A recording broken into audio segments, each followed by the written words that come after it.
নমস্কার বন্ধুরা, আজ মঙ্গলবার আর আজ হলো শুভ মহালয়া।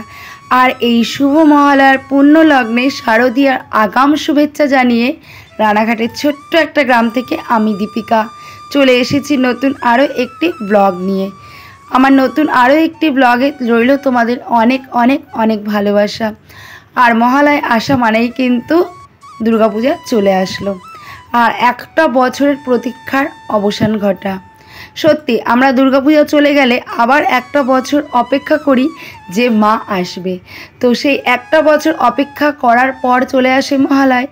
আর এই মহালয় আসলেই কিন্তু আমাদের আপামর বাঙালির মনে একটাই আনন্দ, মা আসছে মা আসছে, কাশবন আর ঢাকে কাঠি নিয়ে। যাই হোক, চলো আজকে সকাল সকাল ব্লগটা শুরু করে দিলাম। আর একদম রান্নাঘরের থেকে বেশ কিছুদিন হলো তোমাদের সঙ্গে কিন্তু বাসি কাজবাজ কিছুই শেয়ার করতে পারি না, কারণ উঠি ওই সকাল 4:30 পৌনে 5টা নাগাদ, তারপর চলে যাই মর্নিং ওয়াকে। আর এদিকে শাশুড়ি মা উঠোনটা ঝাঁট দিয়ে দেয়, আর তারপরে সেই ঘরের কাজকর্মেই লেগে যাই। তো সেখান থেকেই তোমাদের সাথে ব্লগটা শুরু করে দিই। আজকে করব একটু ডাল, আর কালকে না মাছ এনেছিল অনেকগুলো রুই মাছ, তো সেখান থেকে মাত্র 6 পিস রান্না করেছিলাম।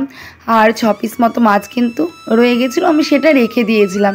রান্না করলে অবশ্য রান্না করাই যেত কালকে, কিন্তু ফেলে চড়ে খাওয়া হতো, তো সেই কারণে আমি কালকে রান্না করিনি। আজকে মাছটা আর কি বার করে নিলাম, ওটা রান্না করব। ওদিকে ডাল বসিয়ে দিয়েছি, আর এদিকে পটল বার করে নিয়েছি। পটলগুলো সুন্দর করে লম্বা লম্বা করে কেটে কালো জিরা পেঁয়াজ লঙ্কা দিয়ে ভাজা ভাজা করবো। আর এটা কিন্তু খেতে বেশ টেস্টি লাগে, তোমরা একদিন করে খেয়ে দেখবে, হেব্বি লাগে। তেল গরম করে তেলের উপরে কালো জিরা ফোড়ন দিয়ে একটা শুকনো লঙ্কা দিয়ে পেঁয়াজ, বেশি করে একটু পেঁয়াজ আর কাঁচা লঙ্কা চেরা দিয়ে ভালো করে ভাজা ভাজা করে পটলগুলো দিয়ে সুন্দর করে ঢাকা দিয়ে দিয়ে ভাজা করে করে নামালেই কিন্তু জাস্ট গরম ধোয়া ওঠা ভাত আর এই পটলের ভাজা দারুণ, তোমরা একদিন খেয়ে দেখতে পারো।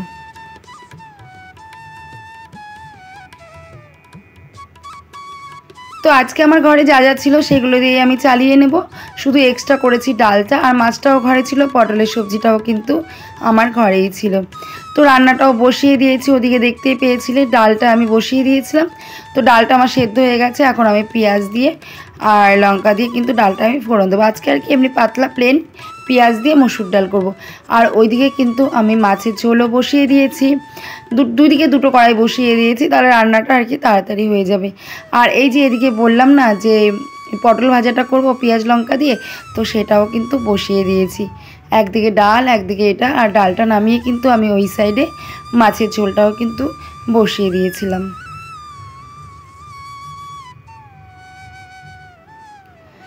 একটা সময় ছিল আমার রান্না করতে না খুব ভালো লাগতো, জানো।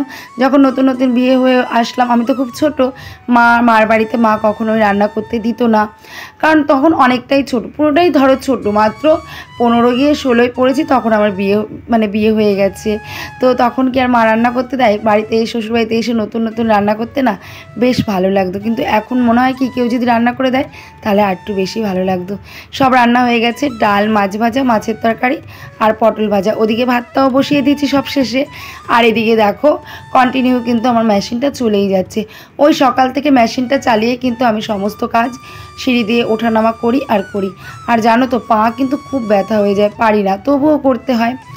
আর ওদিকে ভাতটা চাপিয়ে দিয়ে আমি আর যে সমস্ত কাজকর্মগুলো, যে এক্সট্রা বাসনগুলো ছিল সেগুলো মেজে নিয়েছি। আর এদিকে কিন্তু আমি বিছানাটাও কিন্তু ঝেড়ে নিচ্ছি। তো এই কাজগুলো করতে করতে কিন্তু আমার ভাতটাও হয়ে গেছে, এখন আমি ভাতটা উপর দিয়ে নেব। আসলে বুদ্ধি করে একটু সংসারে কাজকর্ম করতে হয়, আর বুদ্ধি করে কাজ করলে না খুব তাড়াতাড়ি সংসারের কাজগুলো কিন্তু হয়ে যায়। এই কয়েকদিন হলো আমার না এই ভাতের হাঁড়িটা না উপর করতে গেলে এই ফ্যানের চারিপাশ দিয়ে পড়ে যায়, আগের বড় হাঁড়িটা দিয়ে এমন পড়তো না, জানো তো। যাই হোক, ভাতটাও রান্না হয়ে গেছে, এদিকে শাশুড়ি মা, তোমার দাদা ভাই, ছেলে সবাইকে খেতে দিয়ে দিয়েছে। আর সকালে দেখলেই তো ওটস বানিয়েছিলাম, অন্বেষা ওটস খেয়েই চলে গেছিলো পড়তে। আর ওই যে বললাম না সংসারের কাজগুলো একটু বুদ্ধি করে করতে হয়। এখন দেখো আমি ভাতটা বসিয়ে সমস্ত কাজগুলো করে নিয়েছিলাম, আর এখন দেখো আমার শাশুড়ি মা ওদের সবাইকে খেতেও দিয়ে দিয়েছি। আর ওদের খেতে দিয়ে এদিকে দেখো আমি আমার গ্যাসটাও মুছে নিচ্ছি। আসলে শুধু লাক্সারি বাড়ি গাড়ি আর অনেক টাকা পয়সা, লাখ লাখ টাকা কোটি কোটি টাকা পয়সা থাকলেই কিন্তু সংসারটাকে সুন্দরভাবে করা যায় না। সুন্দরভাবে সংসারটাকে করতে গেলে চাই অনেক বুদ্ধি আর কঠোর পরিশ্রম। বুদ্ধির দ্বারা কিন্তু সংসারটাকে আরও অনেক সুন্দরভাবে চালনা করা যায়। টাকা পয়সা থাকলে হয়, আমি জানি যে টাকা পয়সা ছাড়া আজকালকার যুগে কিছুই না, তবে টাকা পয়সা দিয়ে কোনটা হয়? একটা জিনিস আমি একটা কাজ করলাম, ওইটা ফেলে চড়ে নোংরাভাবে করলাম, আর সেটা পরবর্তীতে ফেলে আবার নতুন একটা জিনিস কিনলাম, এভাবে কিন্তু কাজটা হয়। কিন্তু আমি যদি বুদ্ধি দিয়ে, টাকা পয়সা ছাড়া বুদ্ধি দিয়ে কাজ করি, তাহলে কিন্তু আমি অনেকটাই পরিপাটি করে আর অনেকটা সুন্দরভাবে কাজটা করতে পারি। এই জন্য সংসার চালাতে গেলে শুধু লাক্সারি বাড়ি গাড়ি, অনেক টাকা পয়সা না হলেও চলে, সামান্য কুড়ে ঘরেও কিন্তু সুন্দর করে সংসারটা করা যায়, শুধুমাত্র বুদ্ধির প্রয়োজন।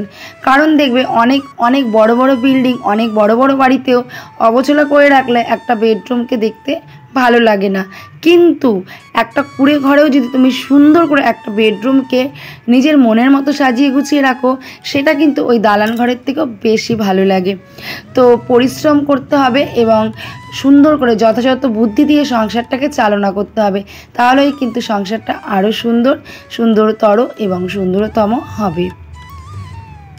সমস্ত কাজবাজ করে একটু সুতো ঘুরিয়ে নিয়েছিলাম, আর এখন বাজে 2:30।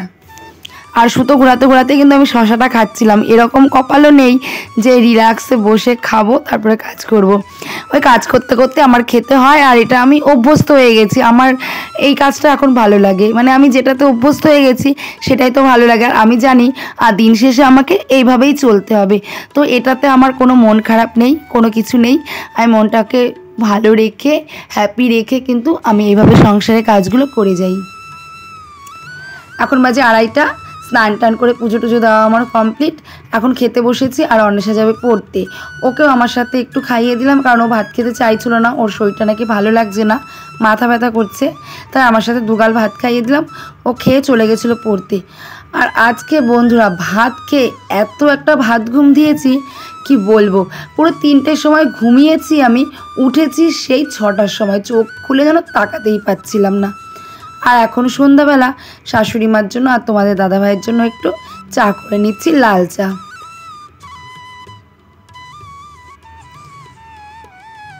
যদিও আমার চা খাওয়ার অভ্যাস নেই, কিন্তু ওদের তো চা খাওয়ার একটা নেশা, তো ওদেরকে করে দিতেই হয়। আর যেহেতু আজকে মহালয়া, একটু তো স্পেশাল কিছু হওয়া উচিত। চিকেন আনতে চেয়েছিলাম, বাবু বাড়িতে নেই, বাবু চলে গেছে মামা বাড়িতে। আর আমার শাশুড়ি মা যেহেতু চিকেন খান না, আর তোমার দাদাভাইয়ের পিকনিক আছে, এই জন্য দুজনের জন্য লুচি আর আলু ভাজা করে নিয়েছি। শাশুড়ি মা যেটা খান সেটাই করেছি, আমরাও খেয়ে নিয়েছি, কোনো ব্যাপার না, অল্পেতেই অনেক খুশি হয়ে যাই। তো রাতের আমাদের আজকে ডিনারে মেনু ছিল এটাই, লুচি আর আলু ভাজা। আর অন্বেষা করেছিল ম্যাগি, ও মশলা ম্যাগি করেছিল, ও সেটাই খেয়ে নিয়েছে, ও আর লুচি খায়নি। তো আমার জন্য আর আমার শাশুড়ি মায়ের জন্য লুচি আর আলু ভাজা।